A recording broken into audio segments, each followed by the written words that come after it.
let us start up today's session.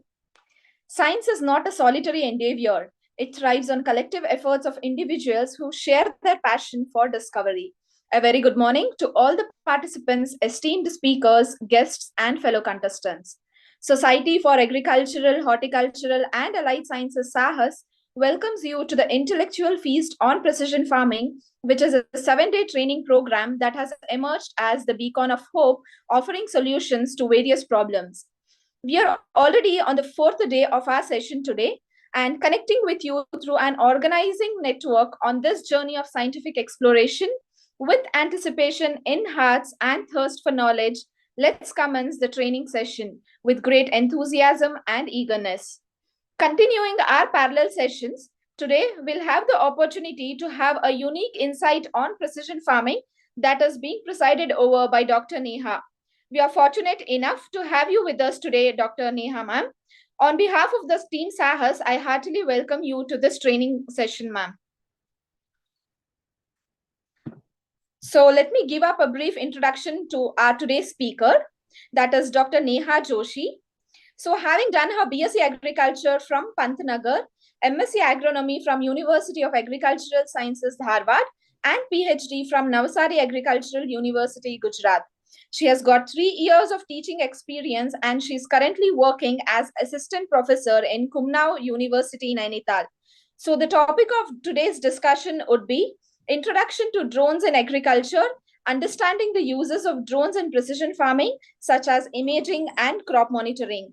So over to you, ma'am. So good morning to all the student and to all the SAHAS training program. Thank you so much for inviting us on this training program.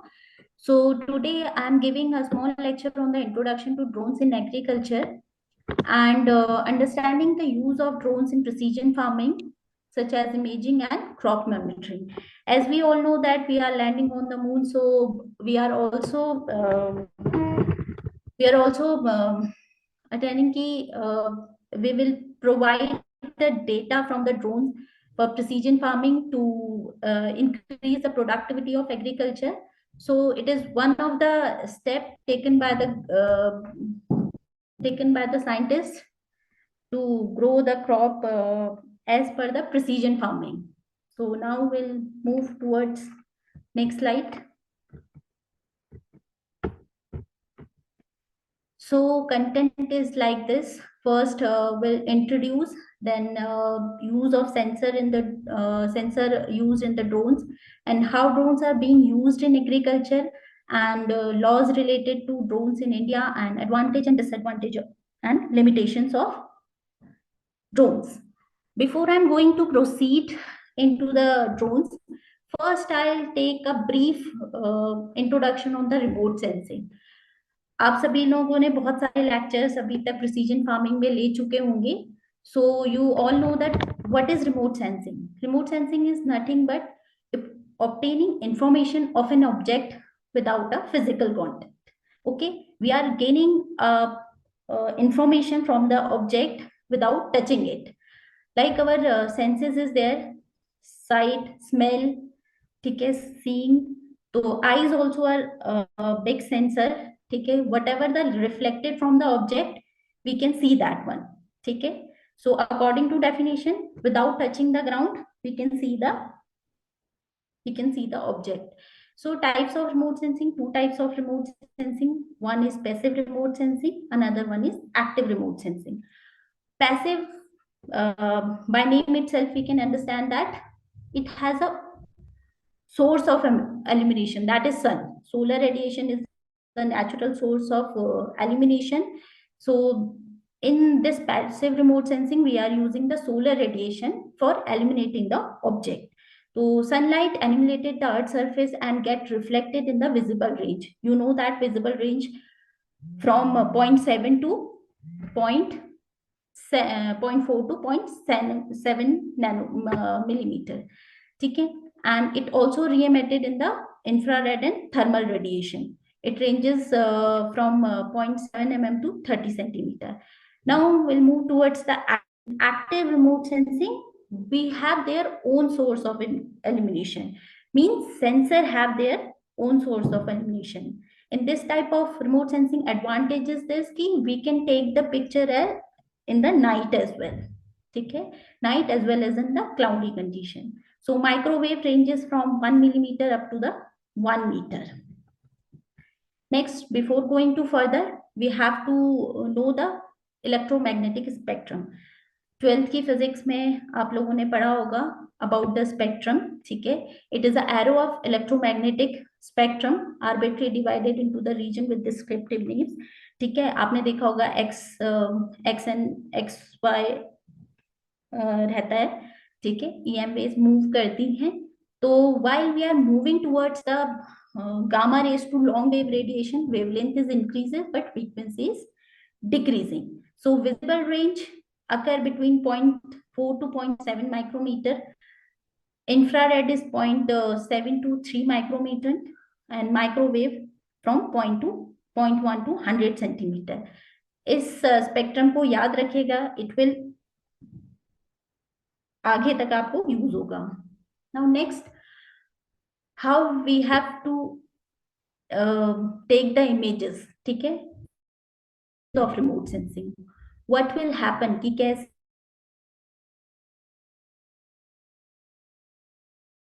Picture generate होता है and then we will utilize that one. ठीक है, so step by step we are moving. First is the energy source. As we have already discuss कि elimination of the earth surface is required.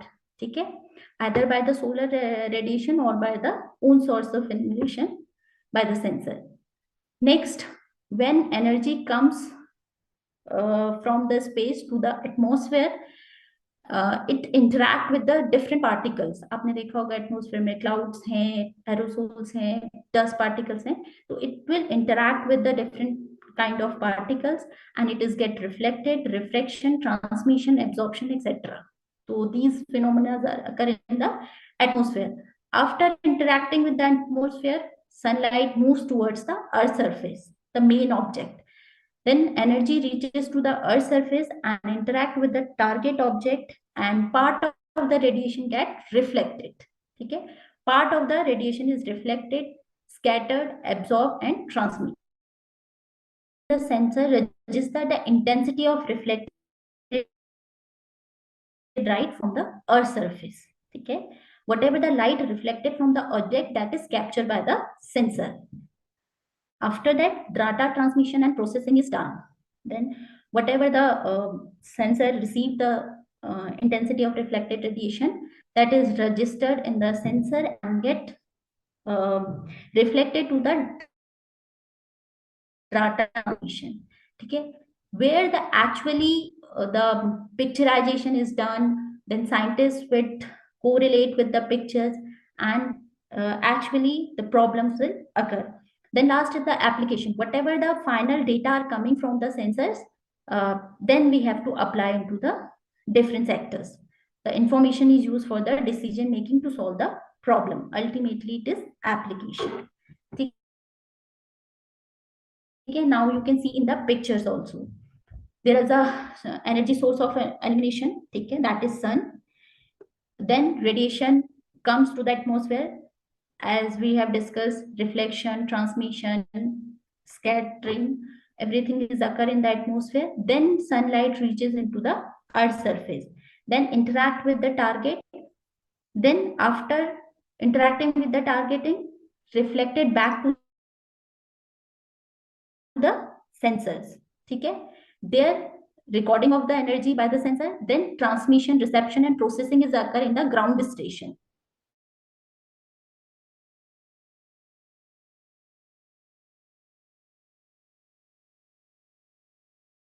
का जो है application, तो इस interpretation analysis को फिर हम प्रिसीजन फार्मिंग में यूज करते हैं. तो दिस इज द बेसिक जो प्रोसीजर है रिमोट सेंसिंग में, ये है. ठीक है, नेक्स्ट, अभी मैंने आप लोगों को बोला कि रिफ्लेक्टेंस बहुत इंपॉर्टेंट टर्म है. तो रिफ्लेक्टेंस जो अर्थ सरफेस से हो रही है, अर्थ सरफेस में आपको पता है कि प्लांट्स हैं, सॉइल है, वाटर बॉडीज है. These are the main things.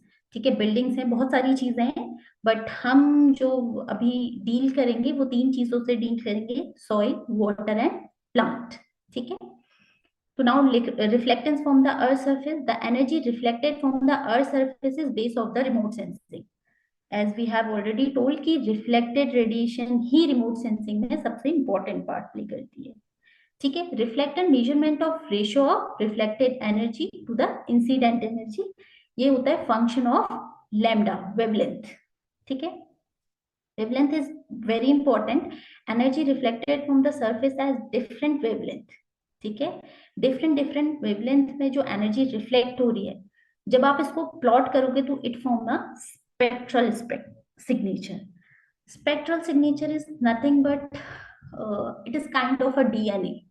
ठीक है, जो हर एक इंडिविजुअल में, आपने देखा 1.4 बिलियन पॉपुलेशन एग्जिस्ट कर रही है अर्थ में, पर each and every individuals DNA will be different. Like that, spectral signature of each object present on the earth surface, reflectance is difference. ठीक है, उसका जो रिफ्लेक्टेड पैटर्न है वो डिफरेंट रहेगा. ठीक है, डिफरेंट वेवलेंथ पे, that is called the spectral signature. So for each object जो स्पेक्ट्रल सिग्नेचर है will be different. That only we can identify the particular object. आपको लगता होगा कि हम सॉइल को कैसे पहचानते हैं, या अभी आप आगे जाके इमेजिंग की प्रोसेसिंग देखेंगे तो आप देखेंगे कि किसी चीज को कैसे रिफ्लेक्ट करता है.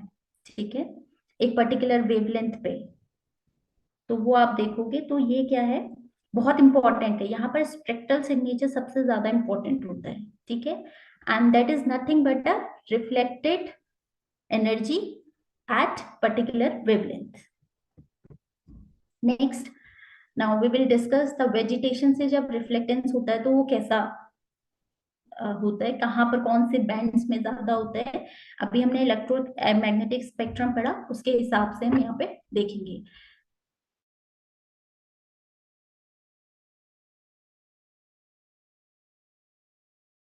ब्लू नहीं, ग्रीन जो रिफ्लेक्ट होता है वही आपको विजिबल होता है.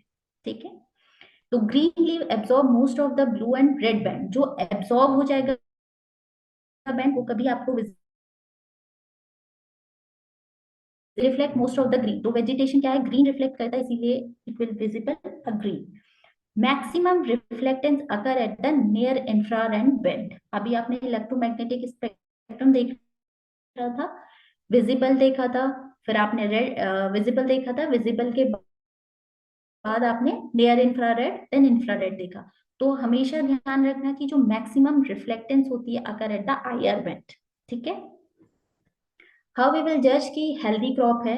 ठीक है, डिजीज इंसिडेंस है, मिनरल है, वाटर स्ट्रेस है, can be assessed by the reflectance. ठीक है, they all present by the reflectance. ठीक है, अगर मैं कहूं कि हायर बैंड में रिफ्लेक्टेंस कम है, इट मींस प्लांट क्या है, स्ट्रेस में है. ठीक है, बिकॉज मैक्सिमम रिफ्लेक्टेंस, अगर प्लांट हेल्दी है तो मैक्सिमम रिफ्लेक्टेंस अगर एट द हायर बैंड. ठीक है, नीचे मैंने पॉइंट लिखा है, spectral reflectance only 10 to 15% in green band. ठीक है, and spectral reflectance is 40 to 60% in higher band. Hope यार समझ गए होंगे कि रिफ्लेक्टेंस क्या होता है, स्पेक्ट्रल रिफ्लेक्टेंस क्या होता है. ठीक है, next we are moving towards the characteristic of green plants. ठीक है, अभी हमने थोड़ा बहुत बात करी कि plant absorb most of the visible radiation. Visible radiation occur 400 to 700 nanometre. As we all know that highest absorption occur at the blue.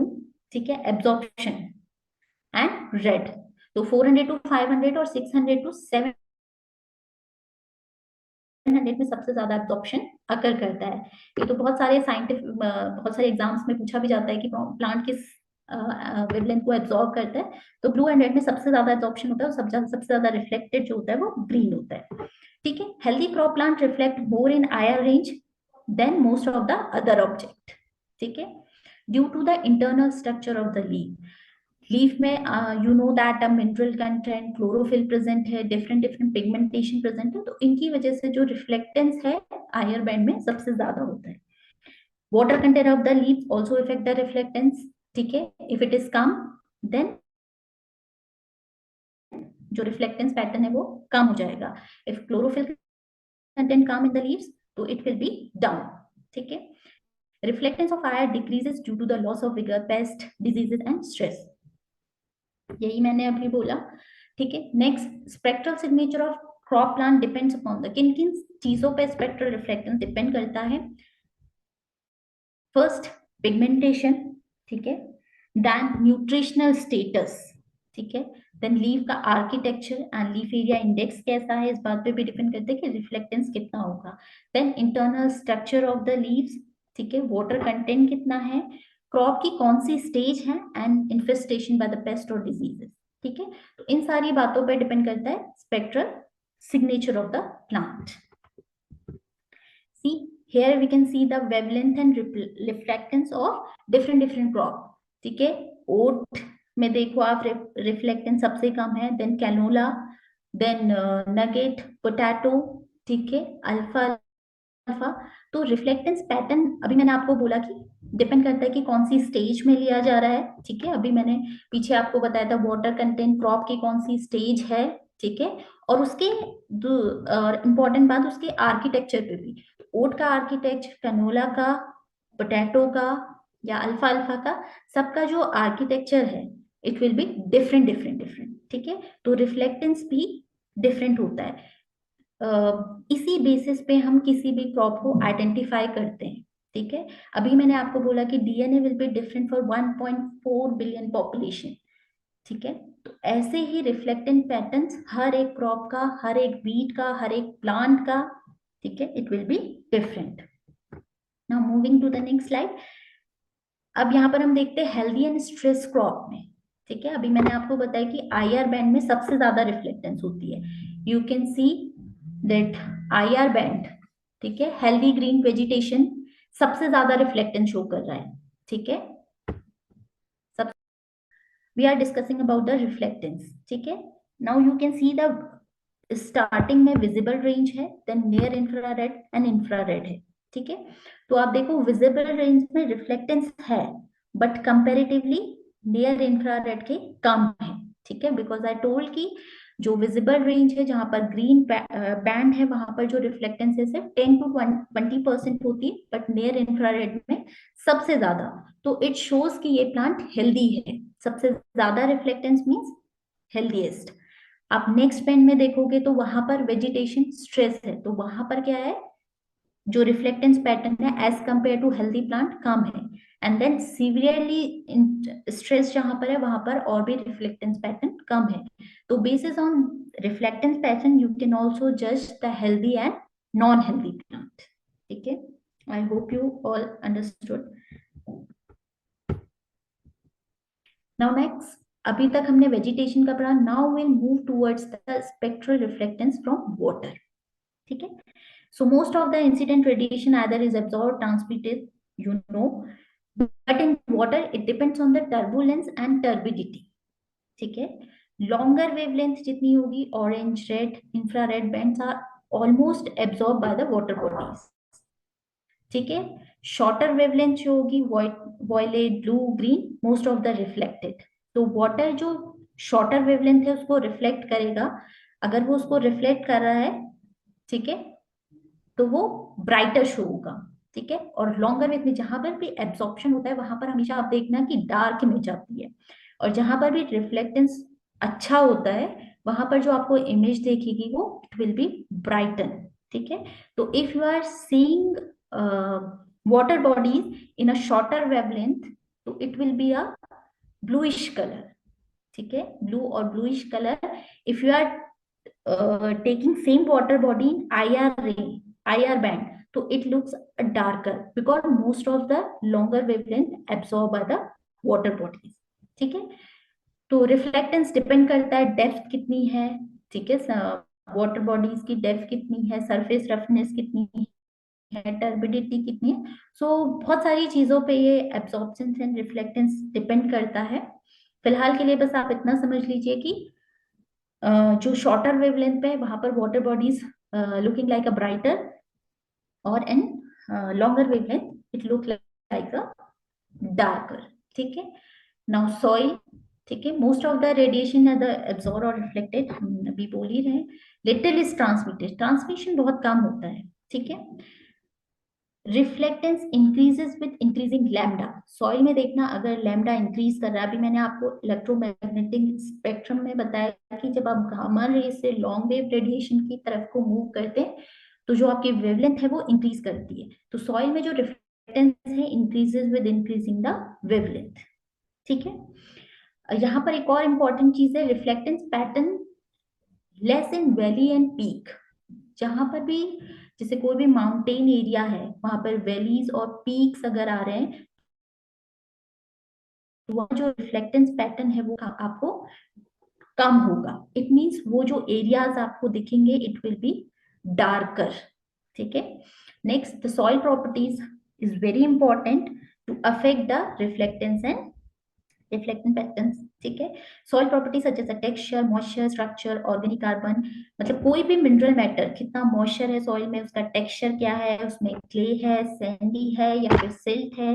ठीक है, मॉइस्चर कंटेंट कम है, ज्यादा है, उसका स्ट्रक्चर कैसा है, क्रम्बी है, हार्ड है, ऑर्गेनिक मैटर कितना है, उसमें मिनरल प्राइमरी सेकेंडरी मिनरल्स कितने हैं। ठीक है, तो इन सारी बातों से भी रिफ्लेक्टेंस इफेक्ट करता है। फॉर एग्जाम्पल हायर CO3 अगर होगा, ठीक है, कैल्शियम कार्बोनेट अगर सॉइल में ज्यादा है एंड जो 3 है कंटेंट अगर कम है, ठीक है, तो रिफ्लेक्टेंस क्या होगा, ज्यादा होगा इन विजिबल एंड इंफ्रारेड। ठीक है, higher CO3 and lesser Fe2O3 content produces a more reflectance. Means अगर कोई मिनरल प्रेजेंट है जैसे कैल्शियम कार्बोनेट है, ऑक्साइड्स के कुछ हैं, ठीक है, लेकिन आयरन नहीं, ठीक है, बाकी मैग्नीशियम ऑक्साइड कुछ है या सॉल्ट कंसेंट्रेशन ज्यादा है तो वहां पर रिफ्लेक्टेंस ज्यादा होगा एज कंपेयर टू जैसे जो क्ले सॉइल्स हैं या फिर जिनमें आयरन का कंटेंट ज्यादा है उनसे ज्यादा रिफ्लेक्टेंस अकर करेगा। ठीक है, तो ये बेसिकली हमने 3 चीजों के बारे में पढ़ा कि कैसे रिफ्लेक्टेंस होता है सॉइल से, वाटर से और प्लांट से। ठीक है, क्योंकि आपको इन्हीं सारी चीजों से ज्यादा डील करना पड़ता है तो इनका रिफ्लेक्टेंस। नाउ इमेज एक्विजिशन, कैसे we are taking the images. ठीक है, हमने थोड़ा बहुत पहले भी हो गया है। सन क्या है, इनकमिंग सोलर रेडिएशन देता है, देन एटमॉस्फेयर से जब सोलर रेडिएशन मीट करती है तो स्कैटरिंग होती है, एटमॉस्फेरिक डिस्ट्रॉशन होते हैं, बहुत सारी चीजें होती है, then radiation come to the earth surface. Earth surface में बात कई सारे रेडिएशन का कुछ पार्ट एब्जॉर्ब हो जाता है, कुछ ट्रांसमिट होता है, जो रिफ्लेक्टेड होता है, reflected radiation is receive by the sensor. ठीक है, once it get received by the detectors present in the sensor, that data जो भी स्टोर हुआ है downloaded and send to the ground receiving station. ठीक है, कोई भी स्पेस रिसर्च सेंटर वहां पे इसको भेज दिया जाता है। देन यहाँ पर जो प्रोसेसिंग होती है, इंटरप्रिटेशन जो होता है, एक्चुअली जो इमेजेस आपने अभी देखा होगा कि जैसे अभी लैंडिंग हुई है सैटेलाइट की मून पे चंद्रयान-3 की, तो वहां से जो भी आपको इमेजेस मिलेंगी साइंटिस्ट उसको इंटरप्रिटेट करके देते हैं। ठीक है, डायरेक्टली आप उसको इंटरप्रिटेट नहीं कर पाओगे, based on the experience, based on the reflectance pattern, अभी जो मैंने आपको बताया डिफरेंट डिफरेंट तरीके से, उसी के बेसिस पे क्या होता है, इंटरप्रिटेशन करते हैं साइंटिस्ट। देन जो भी इंटरप्रिटेटेड डाटा होता है वो जो भी यूजर्स को चाहिए होता है, जैसे मेट्रोलॉजिकल डिपार्टमेंट को जो डाटा चाहिए, एग्रीकल्चर डिपार्टमेंट को जो डाटा चाहिए, वो सेंड कर दिया जाता है यूजर्स को। ठीक है, this is the basic. Now process of remote sensing. ठीक है, इसमें भी सिमिलर है, यहाँ पर इमेजेस के थ्रू आपको बताया गया है। थिंग सेम है कि रेडिएशन है, either source of elimination, passive active दोनों हो सकती हैं। ठीक है, अगर पैसिव है तो सन सोर्स ऑफ एलिमिनेशन है, अगर एक्टिव है तो सेंसर के बाद खुद सोर्स ऑफ एलिमिनेशन है। ठीक है, रेडिएशन आए, एटमॉस्फेयर से इंटरेक्ट करे, एटमॉस्फेयर से इंटरेक्ट करने के बाद इंटरेक्ट विद द टारगेट। जैसे ही उन्होंने टारगेट से इंटरेक्ट किया, जो भी रिफ्लेक्टेड रेडिएशन थे, जो भी एनर्जी कलेक्ट हुई, ठीक है, एनर्जी के फॉर्म में भी बोल सकते हो, रेडिएशन के मतलब रिफ्लेक्टेड रेडिएशन के बारे में भी बोल सकते हो। ठीक है, then it is goes into the sensor. आप पिक्चराइजेशन में ध्यान देखना, जो ABCD पिक्चराइज किया गया उस पे energy recorded and converted by the sensor. ठीक है, फिर आप एक इमेज देख रहे होगे, जो इमेज इंटरप्रेटेट हुई है आप इसमें देखो कि ये इमेज सेंसर ने दी है, ठीक है। इसको इंटरप्रेटेट करने का काम कौन करता है? जो भी डेटा एनालिस्ट होते हैं। कई सारे सॉफ्टवेयर प्रेजेंट रहते हैं जिसके थ्रू आप इमेजेस को एनालाइज करते हो, ठीक है। आप अभी फोन से भी पिक्चर्स खींचते होगे, आप क्या करते हो, उसकी ब्राइटनेस इंक्रीज करते हो उसको और इफेक्टिव बनाने के लिए, और उसको और अट्रैक्टिव बनाने के लिए आप क्या कर सकते हो, कई सारे सॉफ्टवेयर यूज करते हो, ठीक है। तो यहाँ पर भी कई सारे सॉफ्टवेयर यूज करके इस पिक्चर को और अच्छा बनाया जाता है ताकि इंटरप्रिटेशन बहुत इजी हो जाए, ठीक है। अभी आपको यहाँ पर ग्रीन ब्लू बॉडी दिखाई दे रही है, तो आप ब्लू बॉडी देख के बता सकते हो कि may be it was water body, ठीक है। और जहां पर ग्रीन पोर्शन है आप ये देख के बता सकते हो कि it will be a vegetation, ठीक है। तो इस तरीके से अगर जैसे आपको किसी एरिया का पर्टिकुलरली आप जहां पर जा नहीं सकते वहां पर आपको अगर पता करना है कि कितना परसेंट एरिया फॉरेस्ट का है, कितना परसेंट एरिया वाटर बॉडीज का है, तो आप इसको देख के बता सकते हो, ठीक है। नेक्स्ट,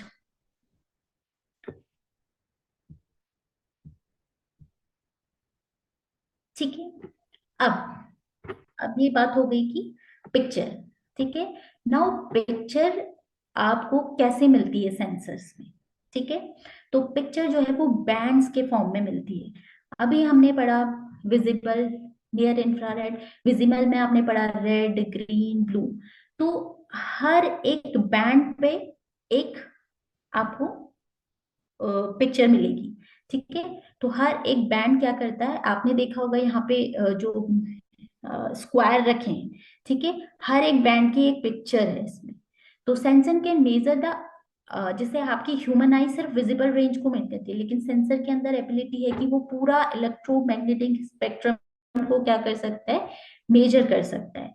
तो हम हर बैंड में, जैसे कि ब्लू बैंड है, रेड बैंड है, हर बैंड में क्या करते हैं, रिफ्लेक्टेंस आता है। अभी आपने देखा कि जैसे रेड बैंड में आया, ब्लू बैंड में आया, सारे बैंड्स में रिफ्लेक्टेंस आते हैं। तो ये क्या करते हैं, इंडिविजुअल इमेज क्रिएट करते हैं, इसे हम पैन क्रोमेटिक डाटा बोलते हैं। जब एक वेवलेंथ में एक इमेज जो आ रही है that is called panchromatic data, ठीक है।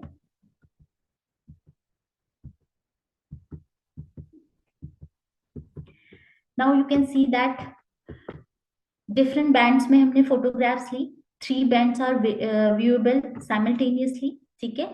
हम क्या करते हैं, बैंड्स को ओवरलैप करते हैं, ठीक है। पिक्चर्स को या बैंड्स को ओवरलैप करके हम एक इमेज निकालते हैं। आप इसमें देखोगे जब ये पिक्चर पहले कैसी थी, ठीक है, जब बैंड को मर्ज किया तो पिक्चर का colour it will be different. तो जितना ज्यादा बैंड्स को आप ओवरलैप करोगे उतनी ज्यादा फीचर एक्सट्रैक्शन होता है, ठीक है। अभी आगे आप और भी इमेजेस को एनालाइज करना सीखोगे तो आप देखोगे कि इट विल बी, यहाँ पर blue green red near infrared और शॉर्ट वेव इंफ्रारेड में डिफरेंट डिफरेंट बैंड्स में क्या है, पिक्चर्स ली गई हैं, ठीक है।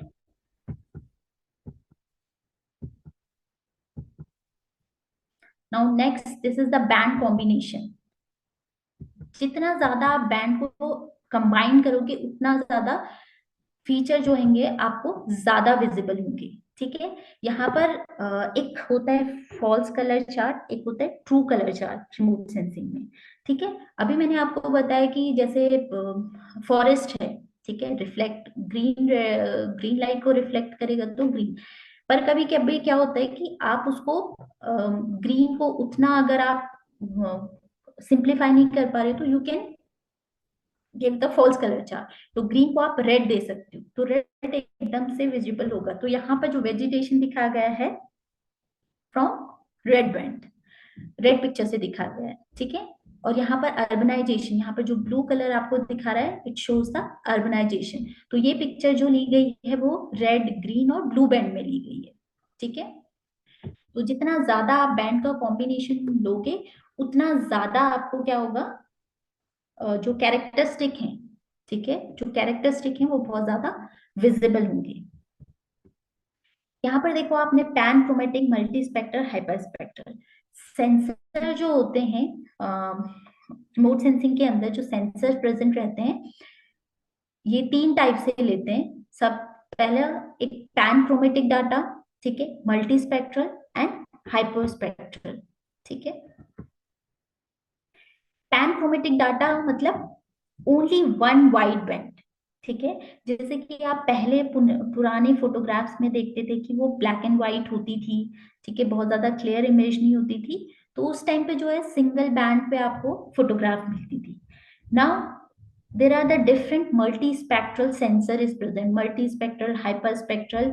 multispectral में क्या होता है, several to tens of bands present रहते हैं। तो जितने ज्यादा बैंड्स होंगे, अभी मैंने आपको बताया कि जितने ज्यादा बैंड्स होंगे उतना ज्यादा क्लियर पिक्चराइजेशन होगा, ठीक है। तो मल्टीस्पेक्ट्रल में और ज्यादा आपको देखने को मिलेगा पिक्चर का क्वालिटी, ठीक है। Next we are moving towards the hyperspectral. Hyperspectral में हंड्रेड्स ऑफ नैरो बैंड्स होते हैं, ठीक है। मल्टी स्पेक्ट्रल में आप देख रहे हो कुछ बैंड्स प्रेजेंट हैं, ठीक है, सेवरल टू 10 बैंड्स प्रेजेंट है, लेकिन हाइपर स्पेक्ट्रल में hundreds of narrow bands present है। तो मतलब आप कोई भी अगर ऑब्जेक्ट की पिक्चर ले रहे हो तो आप कुछ भी जो फीचर है उसको मिस नहीं करोगे, क्योंकि आप देख रहे हो कि कितना कंटिजियस पैटर्न में जो है वो बैंड्स आपको अपेयर हो रहे हैं, ठीक है। तो जितने कंटिजियस बैंड्स में आपको बैंड्स अपेयर हो रहे हैं उतना ज्यादा जो कैरेक्टरिस्टिक है, ठीक है, सरफेस में बहुत सारी चीजें प्रेजेंट है। अगर आप एक सैटेलाइट से पिक्चर लेते हो, ठीक है, तो उसमें different kind of object present है, उसमें फॉरेस्ट है, फॉरेस्ट में डिफरेंट ट्रीज प्रेजेंट है, ठीक है, पॉपुलेशन में उसमें पॉपुलेशन प्रेजेंट है, नंबर ऑफ इंडिविजुअल प्रेजेंट है, वाटर बॉडीज है, तो बहुत सारी चीजें प्रेजेंट है। तो उनको कैरेक्टराइज करना जितना ज्यादा अच्छा सेंसर होगा उतना ज्यादा अच्छा डिस्प्ले होगा। अब आप सोच रहे होंगे कि how we have to interpret the picture, ठीक है। तो आपने कंप्यूटर में बाइनरी सिस्टम पढ़ा होगा, 0 1 ऐसे करके, ठीक है। तो 0 stand for darkest and 1 stand for brightest, ठीक है। अब अगर आप एक इमेज ले रहे हो तो इमेज को जब आप जूम करो तो you can see the pixel, ठीक है। Pixel is nothing but a square shaped structure, ठीक है। अगर आप पिक्चर्स को जूम करके देखोगे तो आपको स्क्वायर शेप स्ट्रक्चर दिखता है। Each square shape structure has a digital number, ठीक है। दैट डिजिटल नंबर, अब it depends on the sensor, ठीक है। सेंसर में 8 बिट, अगर आपने थोड़ा बहुत ये पढ़ा होगा बाइनरी सिस्टम तो आपने पढ़ा होगा 2 bit data set, 4 bit data set, 8 bit data sets, ठीक है। तो if it is 8 bit data set तो 8 जो बिट डाटा सेट्स होता है उसमें 0 to 250 शेड्स प्रेजेंट रहते हैं, ठीक है। 250 शेड्स प्रेजेंट, 6 शेड प्रेजेंट रहते हैं, और ठीक है 250 शेड्स में 0 जो है वो डार्कर साइड को शो करेगा और 255 जो है वो ब्राइटर साइड को शो करेगा। अब यहाँ पर आपको एक इमेज दिखाई गई है, ठीक है, इसमें रोज और कॉलम्स हैं और उसमें कुछ नंबर्स दिए गए हैं। तो ये नंबर्स जो है वो शेड्स के अकॉर्डिंग है, तो आप शेड्स के अकॉर्डिंग पिक्चर्स देखो, ठीक है।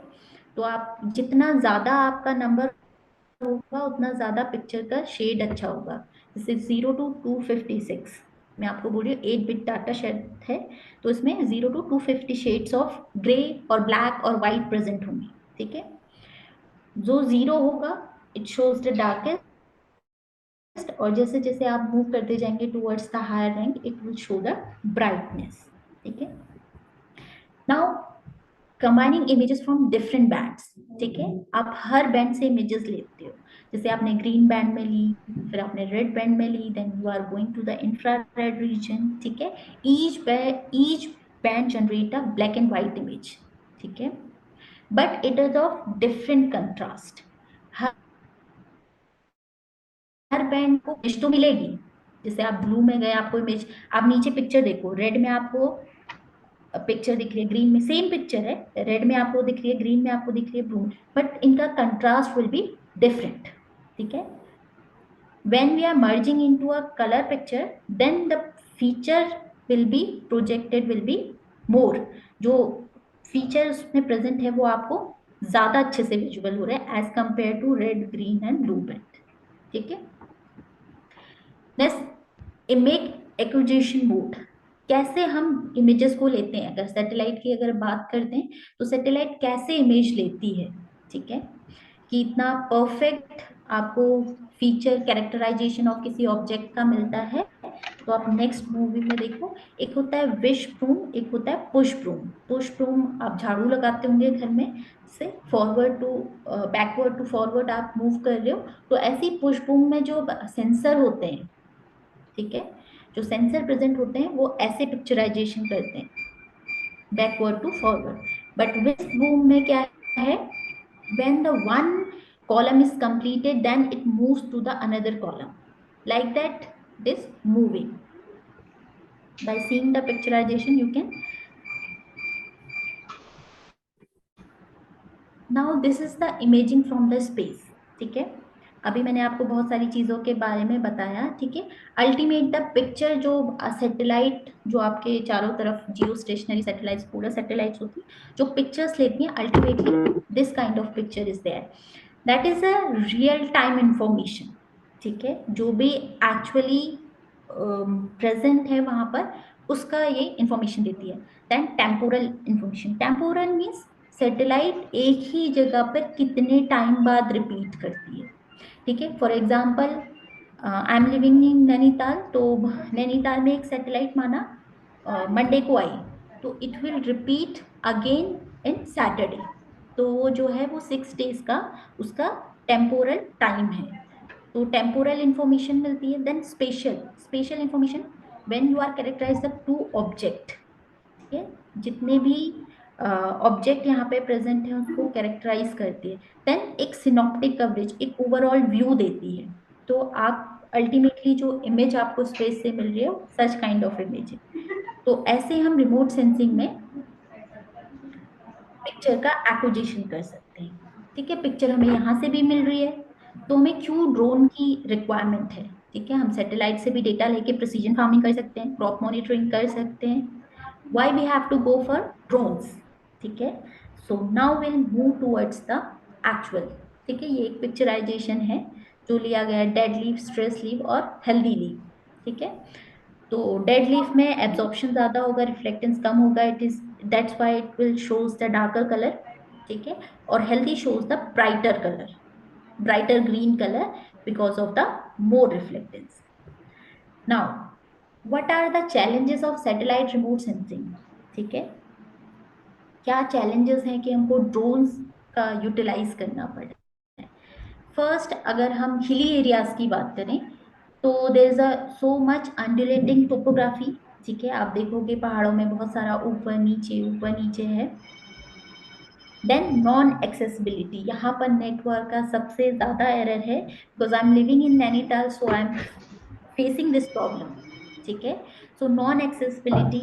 ठीक है, आपको नेटवर्क प्रॉब्लम है तो आपको डाटा प्रॉपरली नहीं मिल पाएगा, तो ये सारी चीजें अगर करती है। Less percentage of area under cultivation, पहाड़ों में आप देखोगे मैक्सिमम फॉरेस्ट है, cultivation area is very less, and whatever the land is there, terrace farming is very common, and june cultivation, you know the june cultivation. ठीक है, and hilly areas also having the small and fragmented agricultural land and persistent cloud cover। ठीक है, पहाड़ों में अभी rainy season में most of the time in June July August all time cloud is there, and mixed and multi-story cropping system, so these are the challenges। ठीक है, जो satellite remote sensing से फुलफिल नहीं हो पा रहे, सो इसीलिए ड्रोन की रिक्वायरमेंट है। बेसिकली हिली एरियाज में ज्यादा, क्योंकि प्लेन्स में आपको सारी चीजों की एक्सेसिबिलिटी होती है। ठीक है, वहां पर लैंड भी फ्रेगमेंटेड नहीं है, ज्यादा आपको प्लेन लैंड मिल जाता है। ठीक है, बड़े बड़े लैंड्स होते हैं एकर्स में।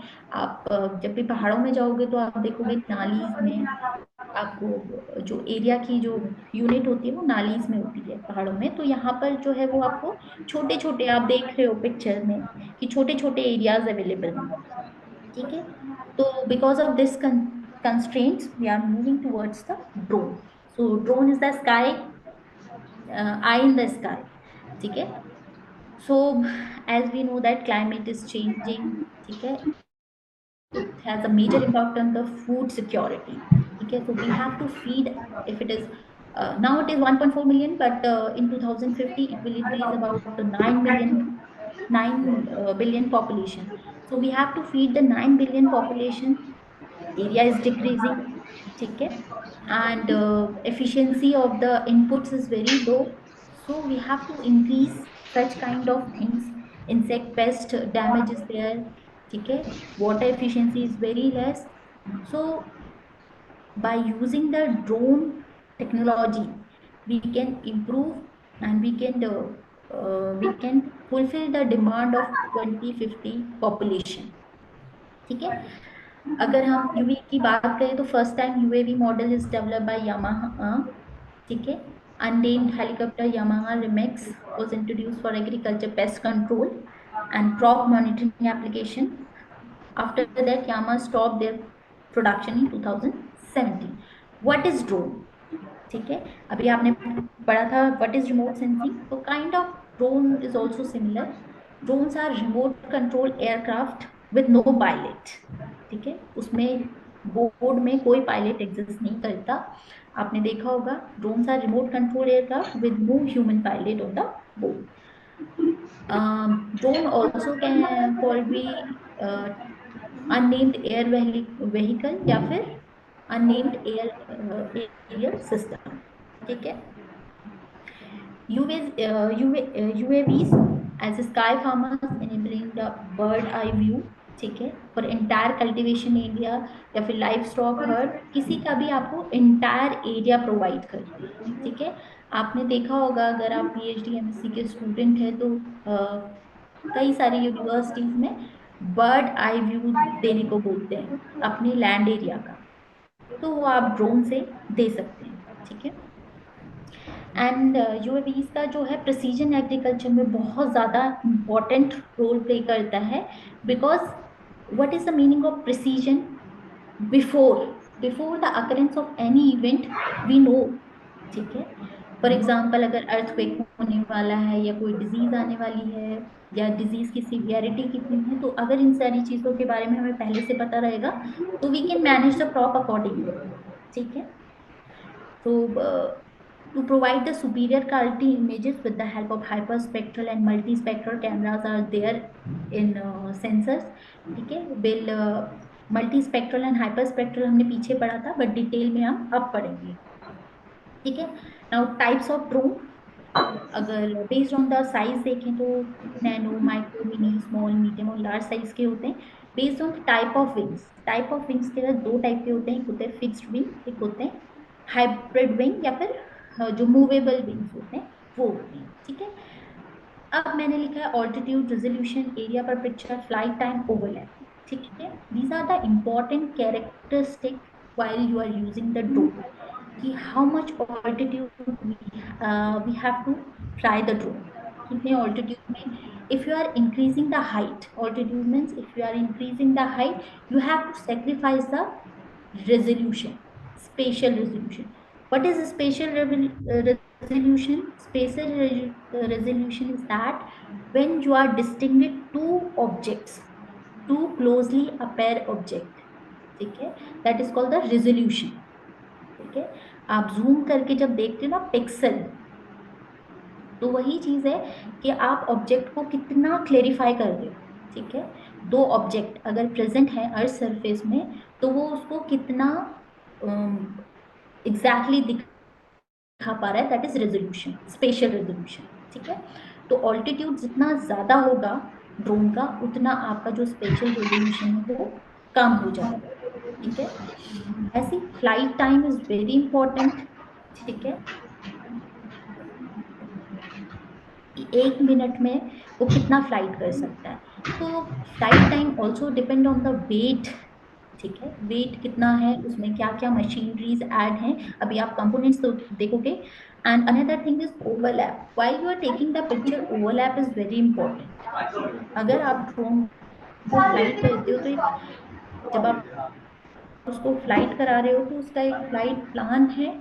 अगर वो उस फ्लाइट प्लान के अकॉर्डिंग हो, it will miss most of the information which is required. ठीक है, so that is very important. Now you can see the types of fixed wing type and hybrid type. Next जो rotatory wings हैं इसमें single dwell rotators होता है, ट्राइकॉप्टर होता है, क्वाड्रोकॉप्टर होता है, हेक्साकॉप्टर होता है, ऑक्टाकॉप्टर होता है। ठीक है, तो ये एग्रीकल्चर में मोस्टली यूज किए जाते हैं। Next, different types of UAVs are available nowadays. तो ये क्वाड्रप्टर विद पीपीके, डीजीएमआई, ये जो है कॉमनली में इवन रिसर्च स्टेशन में और स्पेस रिसर्च स्टेशन में दीज आर द कॉमन। ठीक है, नाउ डिजाइन ऑफ यूएवीज, आप देखो इसका टॉप व्यू, फ्रंटल व्यू। ठीक है, कैसे इनको डिजाइन किया जाता है, 3D प्रिंटेड कैसा दिखता है टॉप व्यू में, फ्रंट व्यू में। Next, components. ठीक है, that is a diagram of DJI Phantom pro. ठीक है, इसके असेंशियल कंपोनेंट कौन कौन से हैं, इसमें एक मोटर लगी होगी। ठीक है, देन रोटर्स लगे होते हैं फॉर मूवमेशन, कंट्रोल एंड कनेक्टिविटी, कंट्रोल करने के लिए इसको GPS वगैरह लगे होते हैं इसमें। ऑल्टीमीटर, हाइट को मैनेज करने के लिए कि कितनी दूर तक ये जा सकता है। देन लैंडिंग गेयर्स होते हैं and cameras. Actually camera is very important to see the picturization, and another picture is UAV sprinkler system। ठीक है, अगर कोई स्प्रिंकलर किसी ड्रोन में अटैच्ड है तो उसमें जो नीचे वाला पोर्शन होगा उसमें स्प्रिंकलर सिस्टम प्रेजेंट रहता है, ताकि वो, और उसमें एक मोटर प्रेजेंट रहेगी जो उसको कंट्रोल करेगी। Now sensor use in the drones, जैसे मैंने बताया था वहां पर भी आपको multi spectral, hyper spectral sensors use होते हैं। यहाँ पर भी जो है वो RGB, NIR, multi spectral, hyper spectral, microwave sensors present रहते हैं। RGB और नियर इंफ्रारेड आपको पता है ये विजुअल इंस्पेक्शन के लिए प्रेजेंट रहते हैं। Terrain elevations, row and planting counts, इन सारी चीजों के लिए जो आपके जो रेड, ग्रीन और ब्लू बैंड में जो भी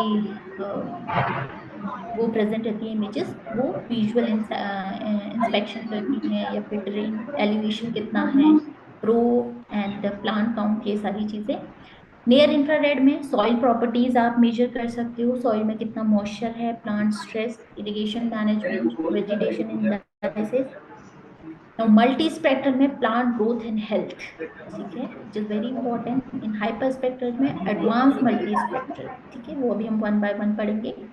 देन माइक्रोवेव सेंसिंग, इसमें plant health, maturation, irrigation and yield forecasting. Before the commencement of the season हम क्या करते हैं, यील्ड फोरकास्ट, जिससे आप यील्ड एस्टिमेशन, कभी भी आप थीसिस लिखते होंगे तो बोलते होंगे 4th एडवांस, 3rd एडवांस। ठीक है, तो वो एक्चुअली यील्ड से पहले ही क्या हो जाता है, फोरकास्ट हो जाता है। Now first will discuss by the sensors, multi spectral sensor. ठीक है, मल्टी स्पेक्ट्रल सेंसर्स में क्या होता है, comprises the parallel sensor array for detecting the radiation. ठीक है, आगे मैंने आपको पिक्चर में दिखाया था, मल्टी स्पेक्ट्रल में बैंड प्रेजेंट रहते हैं, but 3 to 6 spectral band present रहते हैं। ठीक है, bands in infrared regions are limited in width to avoid the atmospheric absorption effect। ठीक है, increase spectral resolution, increase ability to classify the image। अभी मैंने आपको बताया स्पेक्ट्रल रेजोल्यूशन होता है जब आप किसी दो चीजों को, अगर ऑब्जेक्ट नियर बाय प्रेजेंट है तो आप उसको कितना क्लासिफाई कर सकते हो। ठीक है, कितना डिफ्रेंशिएट कर सकते हो two nearby object, this is called the spectral resolution. तो मल्टी स्पेक्ट्रल सेंसर के कुछ एग्जांपल है, LIS3। ठीक है, LIS3 में जो बैंड यूज होते हैं, green, red, near infrared and mid infrared. Multi spectral में आप क्या कर सकते हो, मैं एग्जांपल में बताती हूँ। जैसे आपको एक राइस का फील्ड है, ठीक है, आप उसमें डिजीज डिटेक्ट कर सकते हो थ्रू मल्टी स्पेक्ट्रल सेंसर। ठीक है, कि कौन सी क्या है उसमें डिजीज हो रही है। ठीक है, राइस का फील्ड है, राइस का फील्ड आप मल्टी स्पेक्ट्रल में डिटेक्ट कर सकते हो इसके सेंसर्स के through, and you can also identify the disease is there in the field. ठीक है, next is hyperspectral sensor. Hyperspectral sensors में क्या होता है, टेंस और hundreds of narrow contiguous spectral band इसमें प्रेजेंट रहते हैं। ठीक है, आगे हमने पिक्चर्स में देखा था प्रीवियस स्लाइड्स में, we are seeing in the pictures hyper spectral, multi spectral and panchromatic. Panchromatic में सिंगल बैंड प्रेजेंट रहता है, मल्टी स्पेक्ट्रल में 2 to 6 बैंड्स प्रेजेंट रहते हैं, एंड हाइपर स्पेक्ट्रल में आपने देखा था कंटिजियस बैंड्स प्रेजेंट है। What is the advantage of hyper spectral sensing? ठीक है, अभी मैंने आपको एक एग्जांपल दिया, राइस है, राइस में डिजीजेस हो रही है। ठीक है, अब कौन कौन सी डिजीजेस में हो रही है? ठीक है, हो सकता है कि कोई पेस्ट के कारण हो, कोई डिजीज के कारण हो, मतलब कोई डिजीज हो, और कोई न्यूट्रिशनल डेफिशिएंसी के कारण प्लांट की जो है, तो यू कैन आइडेंटिफाई कैरेक्टरिस्टिक्स। ठीक है, कि ये जो उसमें डिजीज हो रही है वो किस वजह से हो रही है, that you can be find through the spectral sensors. ठीक है, because it gives the minute differences because of the because of presence of hundreds of narrow contiguous spectral band. It will not miss a single characteristic of the plant. ठीक है, जब आपको continuously कोई चीज मिलती है तो आप कुछ भी मिस नहीं कर पाते, तो पिक्चर में कुछ भी मिस नहीं हो पाएगा। ठीक है, लाइक दैट मल्टी स्पेक्ट्रल में क्या होगा, बैंड्स जो है वो प्रेजेंट है, बट कम बैंड्स प्रेजेंट है, तो हो सकता है कि कुछ जो एक्चुअल इमेज आपको चाहिए वो मिस हो जाए। ठीक है, but in hyperspectral you are forming the contiguous band, because of this you can found the characteristic of that particular की डिजीज किस वजह से हो रही है, सिवियरिटी कितनी है, वो सारी चीज। Now third is the microwave sensors. Microwave sensors में हमने माइक्रोवेव के बारे में पढ़ा, इसकी जो वेवलेंथ रेंज करती है 1 सेंटीमीटर से 1 मिलीमीटर। इसमें माइक्रोवेव सेंसर्स में भी दोनों एक्टिव पैसिव दोनों आती है। एक और इम्पोर्टेंट है, माइक्रोवेव जो है it can penetrate through the cloud, haze और डस्ट। सो इसका ये एडवांटेज है, you can take the pictures in cloudy condition, haze, dust, whatever it is there.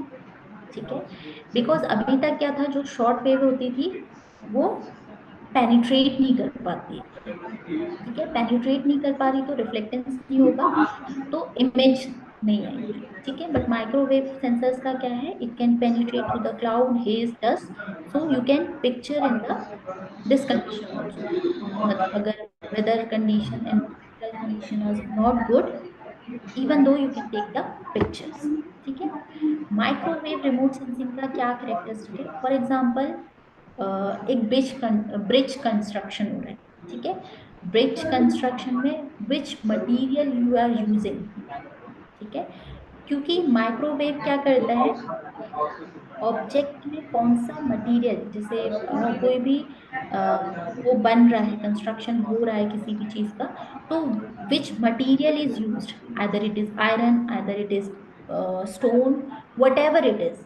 ठीक है, ब्रॉन्ज है, कुछ भी है, तो वो मटेरियल डिटेक्शन के लिए काम आती है microwave remote sensing. Multi spectral में भी आप सब कुछ कर सकते हो, हाइपर स्पेक्ट्रल में भी, माइक्रोवेव में भी, बट डिफरेंशिएशन इज दैट। ठीक है, हाइपर स्पेक्ट्रल में आप बहुत ज्यादा डीप कैरेक्टराइजेशन कर सकते हो, माइक्रोवेव रिमोट सेंसिंग में आप मटीरियलिस्टिक चीजों को आइडेंटिफाई कर सकते हो। जैसे ब्रॉन्ज है, आप उसको आइडेंटिफाई कर सकते हो because of the reflectance pattern. ठीक है, now sensor system for UAV, अभी मैंने आपको बताया कि मल्टी स्पेक्ट्रम या फिर RGB, red, green, blue cameras आप सकते हो, मोनोक्रोमेटिक बैंड्स आप यूज कर सकते हो मल्टी स्पेक्ट्रल में। ठीक है, ऐसी हाइपर स्पेक्ट्रल बैंड्स आप यूज कर सकते हो। Next, these are the instrument, field instrument which are assisted for remote sensing, for analyzing। जैसे गगन डोंगल है, गगन डोंगल जीपीएस सिस्टम है, एक मॉडिफाइड जीपीएस सिस्टम है जो प्रिसाइसली लोकेशन को ट्रेस करता है। एटली ऐसे ही ये डॉपलर वेदर रडार है, डॉपलर वेदर वेदर के मूवमेंट को ट्रैक करने के लिए। तो ऐसी सीसीएन, कंडेंसेशन, क्लाउड न्यूक्लियाई हैं, तो ये सारी चीजें असिस्ट करते हैं। Now how we have to process the data, how we have to take the images. ठीक है, इमेज का कैसे कैरेक्टराइजेशन होता है, कैसे डिटेक्शन होता है। ठीक है, the most important thing while you are taking picture through drones, you have to flight plan. Flight plan is more important. ठीक है, अभी आप ये पिक्चर में देख रहे होगे फ्लाइट प्लान जिसमें की चीजें ओवरलैप की हैं. ठीक है, ओवरलैपिंग इज, अभी जब मैंने आपको कैरेक्टरिस्टिक पढ़ाए थे जहां पर टाइप्स ऑफ ड्रोन दिखाए थे, ऑल्टीट्यूड, ओवरलैपिंग, वो सारी चीजें, तो फ्लाइट प्लान इज इम्पोर्टेंट. ठीक है, आपको ड्रोन को कमांड देनी है कि it has to flight like this. ठीक है, तो सबसे important while you are taking the picture from the drone, flight plant. ठीक है, after taking the flight plant, जो भी सेंसर ने सेंस किया है दैट इज इमेज. ठीक है, and that too in individual bands. अब नाउ देखो कि feature detection after flight planning, taking the picture, drone ने पिक्चर लिया, देन इसका प्रोसेसिंग कैसे होती है, डाटा प्रोसेसिंग, जो एक्चुअल पिक्चर ड्रोन ने कैप्चर की है उसकी प्रोसेसिंग कैसे की जाती है. तो first we have to do the feature detection या फीचर मैचिंग. उसके नीचे आप दो पिक्चर्स देख रहे होगे, feature 1 and feature 2. They are the two different bands. ठीक है, they are the picture in overlapping. ठीक है, तो यहाँ पर जब भी आप पिक्चर्स ले रहे हो तो ऐसा नहीं होता कि, ठीक है, जैसे आपने फ्लाइट प्लान में देखा वो ऊपर को मूव किया फिर वापस उसी डायरेक्शन में मूव किया, पिक्चर एक ही है बट डायरेक्शन डिफरेंट है. तो फीचर्स एक ही हैं, कई सारे फीचर्स. ठीक है, तो यहाँ पर क्या करते हैं, फीचर डिटेक्शन की विच फीचर्स आर सिमिलर. ठीक है, आप picture A and picture B में से देखोगे काफी सारी चीजें सिमिलर दिखाई दे रही हैं. तो यहाँ पर हम फीचर एक्सट्रैक्शन करते हैं. फीचर एक्सट्रैक्शन के बाद we are generation of 3D point clouds. 3D point clouds means when we are matching or overlapping the two picture, what are the points are same. ठीक है, इसमें आपको बहुत सारे पॉइंट्स सेम दिख रहे होंगे और टू पिक्चर्स में नंबर, थाउजेंड या lakhs of points are similar. That's why we call it as a point clouds. Then after feature detection, we have to generate the 3D point clouds. Okay, next you can see the 3D point cloud. When we are merging the two images, okay, then we are generating the 3D clouds. Okay, because 3D clouds is number of features are similar in these two pictures. Then after generation of point clouds, it will be converted into 3D surface construction. ठीक है, यहाँ पर आपको 3D image दिखती है. while you are imposing two images, तो यहाँ पर कोई डिफरेंस नहीं रहेगा. ठीक है, if there is a difference then वो आपको डिफरेंट अपेयर होगी, बट यहाँ पर सिमिलर अपेयर होगी. After 3D surface, then generation of 3D models, DSM, digital surface model या डिजिटल एलिवेशन मॉडल्स या फिर ऑर्थोमोजाइक या फिर इंडाइसेस आप प्रोड्यूस करते हैं. After generation of 3D surface model, you can see the picture full 3D texture model. Now you can see this picture very clearly. Then we can make the ortho mosaic, whatever. फिर आप उससे कुछ भी extract कर सकते हो. NDVI अभी मैं आपको बताऊंगी कि what is that. ठीक है, तो like that processing is done. ठीक है, processing is done with this is the flight point. ठीक है, मैं यहाँ पर आपको थोड़ा क्लियरली नहीं बता रहा था. तो यहाँ पर flight plan and data acquisition. ठीक है, हाँ, here you can see that flight plan. ठीक है, कि उसको पाथ फॉलो करना है. You have give the direction to the drone कि आपको you have to follow this path. ठीक है, so it will take the pictures. आप सामने वाली पिक्चर्स में देखोगे camera position and capture the 3D point clouds. 3D point clouds मतलब when we are taking two pictures and what are the similar features. ठीक है, that is called the 3D point clouds. तो 3D point cloud, number of 3D point clouds are available. ठीक है, नीचे एक formula लिखा है GSD. ठीक है, GSD is nothing but a spatial resolution. ठीक है, spatial resolution depend on the pixel size of the camera sensor, कि उसका पिक्सल साइज कितना है, into the flight altitude divided by the focal length. ठीक है, तो इट इज इम्पोर्टेंट. मैंने आपको पहले भी बताया था spatial resolution as the is increases, ठीक है, जैसे जैसे ड्रोन का ऑल्टीट्यूड इंक्रीज करेगा वैसे वैसे you have to compromise your spatial resolution. ठीक है, spatial resolution is while you are detecting two object. ठीक है, if your spatial resolution is high, then you can identify these two objects separately. Otherwise, it will be captured as a one. Next, overlapping.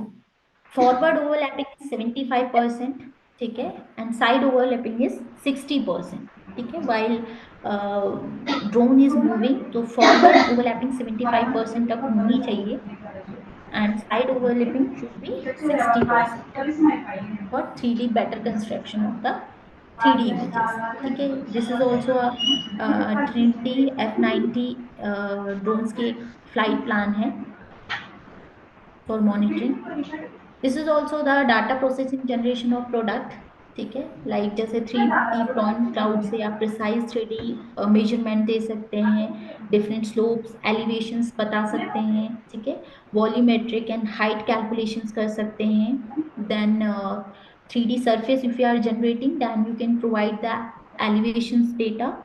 And if you are producing the high resolution orthomosaic image, then you can large scale प्लेनीमीटर mapping या फिर GIS analysis कर सकते हैं आप। ठीक है,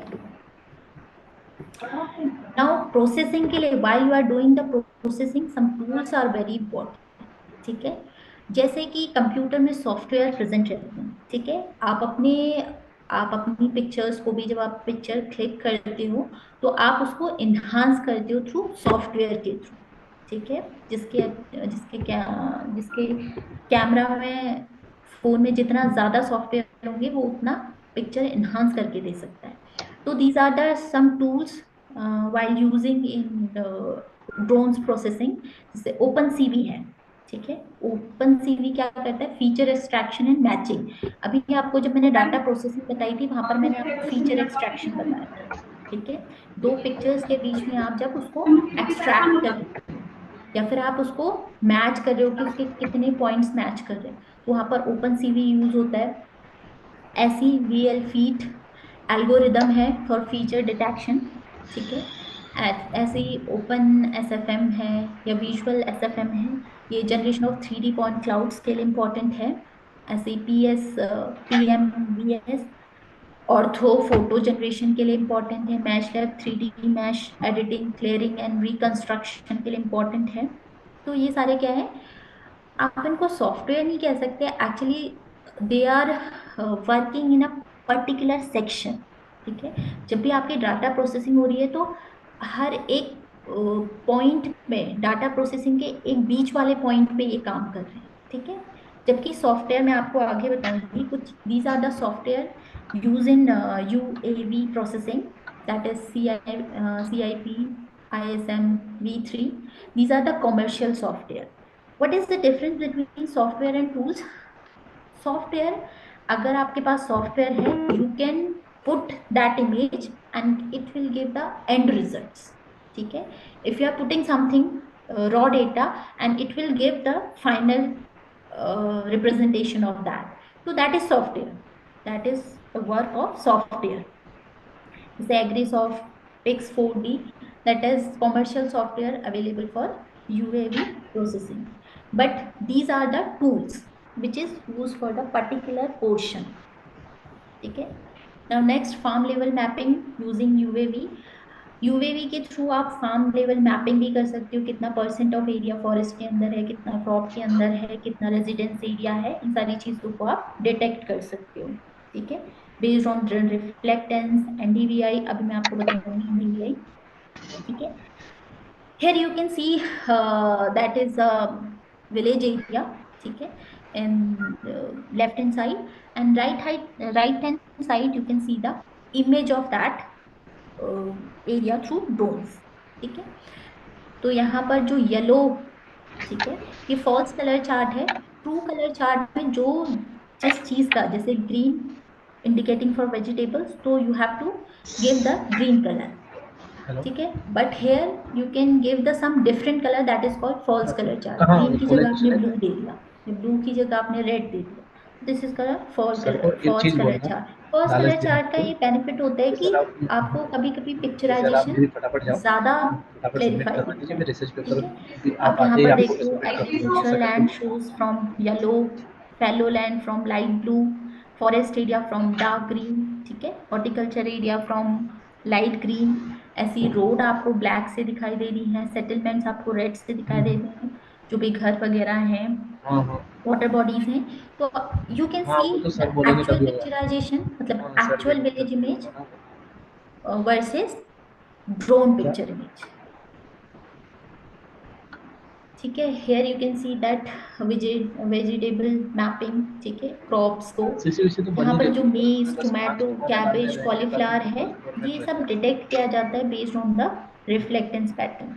ठीक है, Now, how drones are being used in precision agriculture? आपको पता है, monitoring plant health, monitoring field condition, spray application, इसमें क्या security दिक्कत में भी है? drones यूज किए जाते थे, drone pollination में, irrigation में, आजकल हर जगह यूज किया जाता है।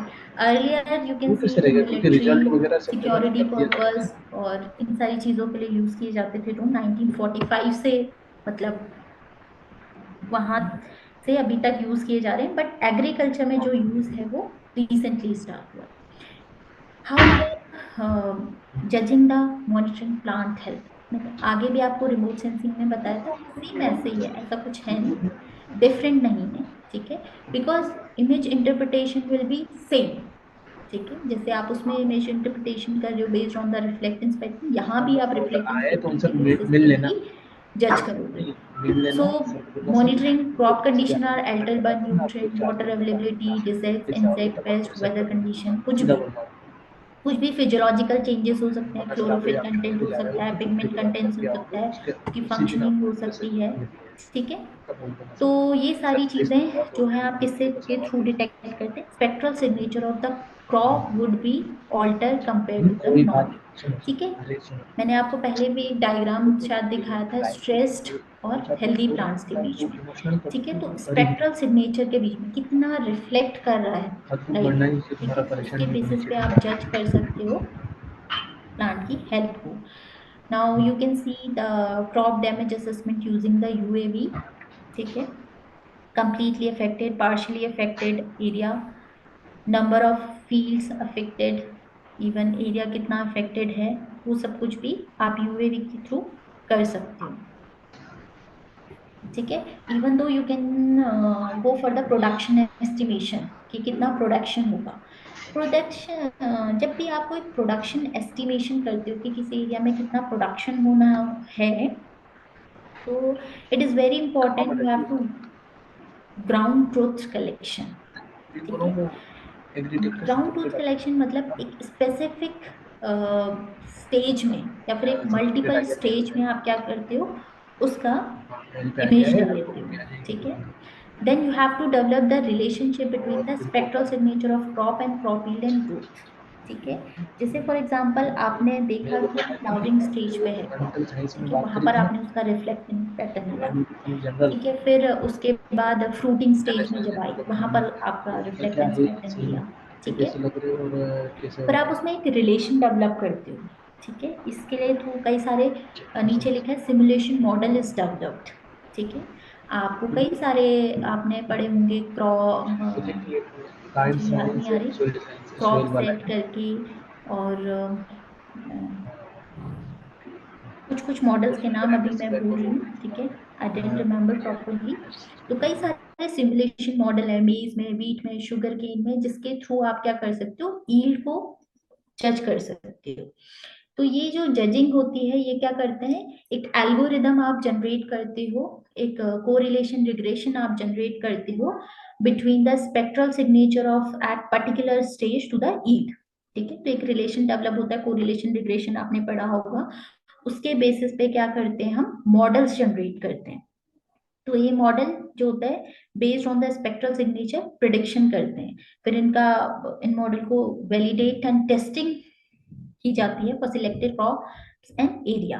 ठीक है, ये थोड़ा हिस्टोरिकल एस्पेक्ट भी होता है, आप देखते हो हिस्ट्री के बेसिस पे आप जज करते हो किसी चीज को, तो validation and testing should be done properly.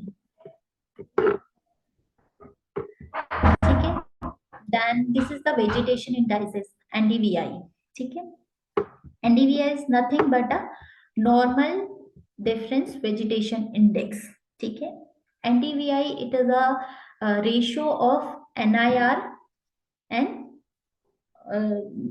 infrared, sorry NIR and red band का रेशो होता है. ठीक है, जो जैसे मैंने आपको रिफ्लेक्टेंस बताया था, ये वेजिटेशन इंडाइसेस रिफ्लेक्टेंस के बेसिस पे ही जज करते हैं. जिसे आप यहाँ पर देख सकते हैं, डार्क ग्रीन, येलो, रेड. ठीक है, so they are indicating the different things. मतलब कि अगर हाई NDVI है तो it shows the darker green colour, means crop health is good. If it is showing the light yellow color, it is in between them. ठीक है, if it is red color, तो NDVI is very low. NDVI is very low means crop in a stress condition. ठीक है, तो ऐसी crop monitoring भी की जाती है. ये आइडेंटिफिकेशन ऑफ, ये मल्टी स्पेक्ट्रल इमेजेस हैं. ठीक है, मल्टी स्पेक्ट्रल इमेजेस में आपको डिफरेंट आइडेंटिफिकेशन ऑफ स्ट्रेस दिखाई दे रहा है. डिफरेंट डिफरेंट इमेजेस में आप नीचे देखोगे लेजेंड्स में, तो नॉन क्रॉप्ड एरिया जो है वो लाइट ब्लू से है. ठीक है, और हेल्दी क्रॉप जो है वो डार्क ग्रीन से है. स्ट्रेस जो है वो लाइट येलो कलर से है, एंड जो ब्लू है वो वीट शो कर रहा है. तो that is all about the reflectance. ठीक है, these are the indices. These are the indices which is used for the crop studies. अभी मैंने जैसे आप बोला yield प्रोडक्शन, क्रॉप एक्रेज कितना है, उन सारी चीजों के लिए इंडाइसेस यूज किए जाते हैं. और भी बहुत सारे इंडाइसेस, दीज आर द सम. ठीक है, ऐसी स्पेक्ट्रल वेरिएशन ऑफ क्रॉप. ठीक है, नीचे you can C in the picture. ठीक है, orange, plum, bamboo, banana. So in different different indices, जैसे NDVI में reflectance pattern is different, NDRE में reflectance pattern is different, GNDVI में is reflectance patterns is different for different crops. ठीक है, तो based on that we can judge which type of crop here. Now some initiative taken by the government to popularize the drone in agricultural area. See, on 23rd January 2022, the drones for agricultural purpose, they reduce the labor burden. ठीक है, so government provided 100% subsidy और 10 lakhs rupees. ठीक है, जितने भी ICR institute है, कृषि विज्ञान की स्टेट एग्रीकल्चर यूनिवर्सिटी जहां भी ड्रोन यूज हो रहे हैं, तो they are providing the subsidy on that. ठीक है, additionally a contingency fund 6,000 per hectare will also be set up for hiring the drones from custom hiring centers. ठीक है, they also providing subsidy and contingency those to help those farmers, they are adopting the drone technology. ठीक है, ऐसी 16 number 2020 को ICRISAT आप जानते ही हैं, international crop research institute, ये भी इसको initiate to use the drone for agriculture research activities के लिए. जो भी आपके रिसर्चर हैं, बडिंग रिसर्चर्स, उनके लिए इन्होंने ये 6.6 लाख इंडियन विलेजेस में ड्रोन सोल्यूशन प्रोवाइड करे थे. तो यही सारी चीजें हैं. Government also taking the part to popularise that drone technology. Now as per the Indian federal budget of 2023, तो किसान, ठीक है, किसान नथिंग बट अ ड्रोन. ठीक है, promoted for crop assessment, agriculture sector में to boost the agriculture productivity, digitization, land records. ठीक है, पहले हम पेपरों में लैंड रिकॉर्ड्स रखते थे, अब कंप्यूटर्स में रख रहे हैं. तो बहुत सारी टेक्नोलॉजी डेवलप हो रही है. Spraying insecticide, nutrient, even drones are also using to supply the fruit, vegetables, fish to the market directly from the farms. ठीक है, ये वाला सब कुछ भी इनिशिएट किया जा रहा है, और ये बिना किसी डैमेज के इसको मार्केट तक पहुंचा रहे हैं. ठीक है, तो this is also a benefit of drone technology. Now some drone laws are there in India. ठीक है, if you are using the drone, then all drone except those in a nano category, you have to register it, and it issued a unique identification number, so you should be there if you are using the drone technology. ठीक है, and drone pilot must have a license. ठीक है, उनके पास licence होना चाहिए. drones cannot be flown more than 400 meter. ठीक है, specified zones are there. जैसे for green zones you can take the permission of district collector and you can go for the flight. ठीक है, if you are moving the flown the drone in red zone, so आपको जो avian minister है उसकी वो लेनी पड़ेगी permission, आपको ऐसे फ्लाइट करने नहीं दिया जाएगा. ठीक है, permission to fly in a controlled airspace can be obtained by filling a flight plan and obtaining a unique air defense clearance चाहिए आपको, and flight information center number चाहिए. तो these are the laws in India. Benefits तो आपने देख ही लिए हैं, security में यूज होता है. एफिशिएंसी, ठीक है, इनपुट की एफिशिएंसी मैंने आपको बोला कि डिक्रीज कर रही है. ठीक है, जैसे वाटर सेविंग. ठीक है, अगर आपको सीड्स अप्लाई करने हैं, फर्टिलाइजर अप्लाई करने हैं, तो we are wasting much more. ठीक है, सो इससे क्या है, एफिशिएंसी डिक्रीज कर रही है. But if you are providing the fertiliser through the drones, it will more efficient, use it more efficiently. Then limitation of agriculture, connectivity. जैसे कि मैंने आपको बताया कि हिली एरियाज में जो है कनेक्टिविटी का बहुत ज्यादा इशू है. ठीक है, वेदर डिपेंडेंट, आप रेनी सीजन में ड्रोन्स को फ्लाई नहीं करा सकते. विंडी वेदर है तो ये एडवाइजेबल नहीं है टू फ्लोन द ड्रोन्स. ठीक है, नॉलेज एंड स्किल्स, कोई भी आदमी ड्रोन्स को हैंडल नहीं कर सकता. सो स्किल्स रिक्वायर्ड, टेक्नोलॉजी. ठीक है, लीगल रिस्ट्रिक्शन है कुछ, रिक्वायर लाइसेंस, आपको बताइए सेफ्टी कंसर्न है, आप ड्रोन को किसी की पर्सनल प्राइवेट प्रॉपर्टी में इंक्रोच नहीं कर सकते. तो ये सारा कुछ लिमिटेशंस भी हैं ड्रोन के. But over the limitations, drone is very much useful in agriculture. Now at last I have concluding it. ठीक है, UAV remote sensing has been emerged as a very powerful tool for high resolution remote sensing to provide the critical input for planning and monitoring, and also choice of the sensor and corresponding field measurement. ठीक है, sensor अगर आप बहुत अच्छे से utilise कर रहे हो, अगर सेंसर आपके पास अच्छे हैं, ठीक है, so there is a further requirement of advanced data processing algorithm is required for more precision. ठीक है, and need an integrated approach for operational use of UAV remote sensing in different thematic areas. So that's all from my side. ठीक है, thank you so much. Thank you, ma'am. Patiently.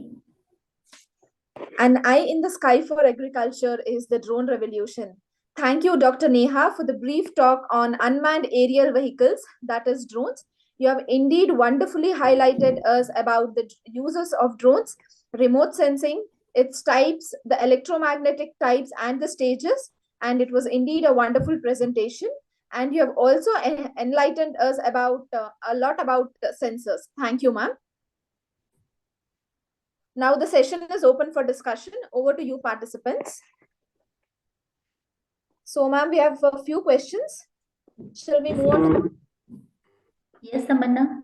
Ma'am, the question from Ardheshwar is that I could not understand pull broom and bush broom concept. Okay, pull broom and push broom is nothing but how sensor is taking the image. ठीक है, in which pattern it is taking the image. And push broom is taking like a, जैसे हम झाड़ू लगाते हैं, from backward to forward. ठीक है, it is taking the pictures like that. But in whisk broom, it is taking the picture in one pattern. ठीक है, while it is completing one column, then it is going into the another column like that. Okay. Okay, next question. Any other questions?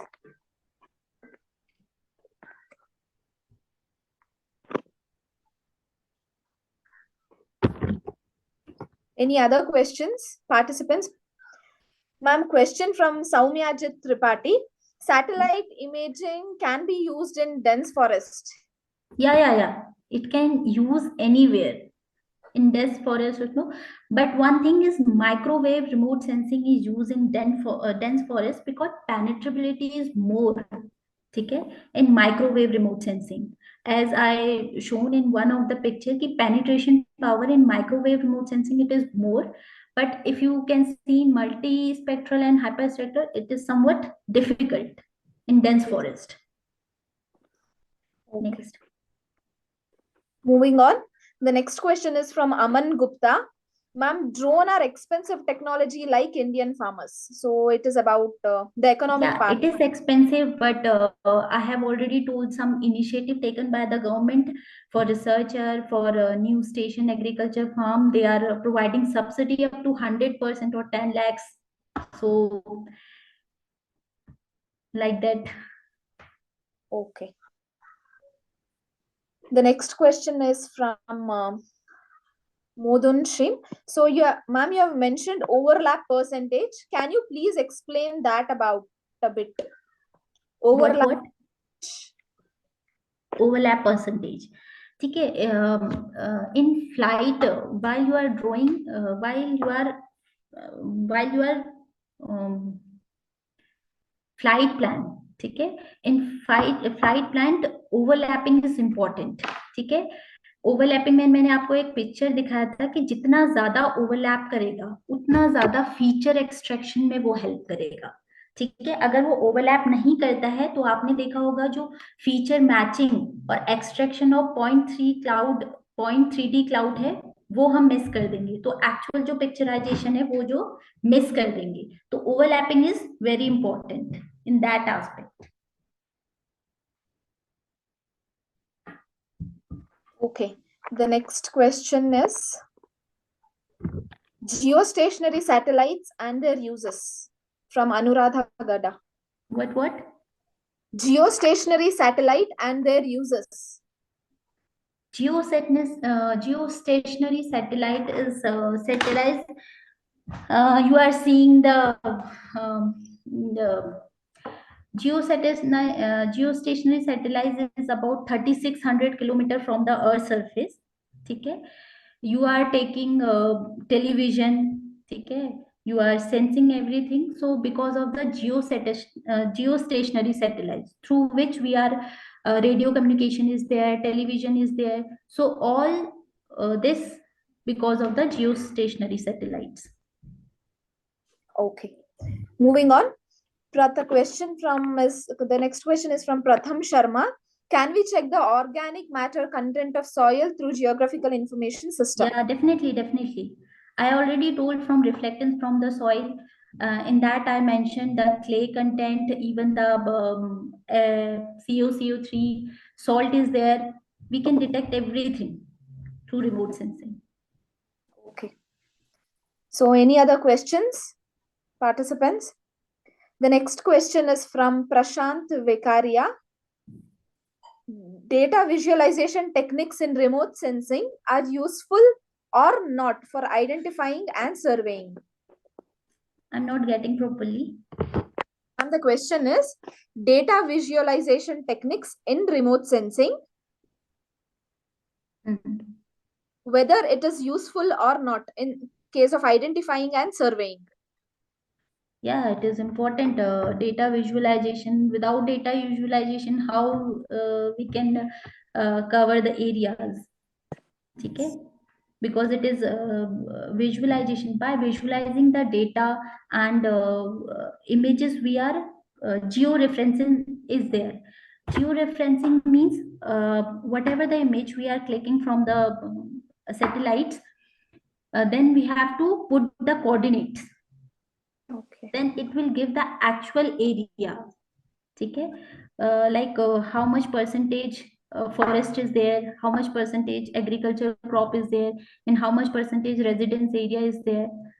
So data visualization is very important. Without visualization, we can't say anything. Okay. So the next question is from Ankita Tiwari. Why is there a need to use a false color chart? And why can't we use a true color chart in every case? Ma'am, the next question is, why is there a need to use a false color chart? Why can't we use a true color chart in every case? No, we can use true color chart and false color chart both. But Okay. in false color chart, images will be very clear sometimes. If we have some confusion in the true color chart, then only we can go for the false color chart. And sometimes green color reflectances, you can see sometimes green is uh, similar to a black kind of images sometimes, if it is higher content of nitrogen or due to some pigmentation or something like that, so it is resemble with the other colors. At that time we can use the false color chart to clear the image. It Okay, is actually a forest or something else. fine. So the next question is from Mohit Sharma. Is drone technology legal in India? Yes, obviously it's legal in India. Laws are there. When you are using the technology, you can use that matlab legal rules and regulation you have to follow, but it is legal, obviously. Okay. The next question is from Dr. Radha Singh. Nice presentation, Dr. Neha ma'am. So, what are the challenges of drone technology in India? Challenges, see, we cannot take the picture in the heavy rains, wind is there. I have already told the limitations of drone. Okay, it is matlab, if you are flying the drone in the nearby, if defense area is there, so they will not allow. So at that time, this is the limitation of drone technology. Okay. So, the next question is from Ajay. Where can we learn the drone technology or drone machines? Where can you learn? Yes, was asking about that. You can take remote sensing lectures through online, or you can if you are MSc PhD student, you can take that courses, remote sensing, GIS. So many courses is there, or some training program is there like Sahas. In that, how can I tell from where you can learn? But you can, different sources is there. So many presentation is there, research paper is there on drone technology. Okay, today nowadays everything is available on net. Exactly. So, ma'am, the next question is from Anil Kumar. What is the scope of drones for BSc graduates as profession? For BSc graduate, Yes. actually, for BSc graduate, at least you took some skills, okay, and you have to do some specialized courses in drone technology, or you can go in remote sensing, जैसे Dehradun Indian Remote Sensing Institute is there. So you can took some specialized courses on that. On that basis, you can join some institute, and there you can practice. I think I don't know much about it after BSc actually.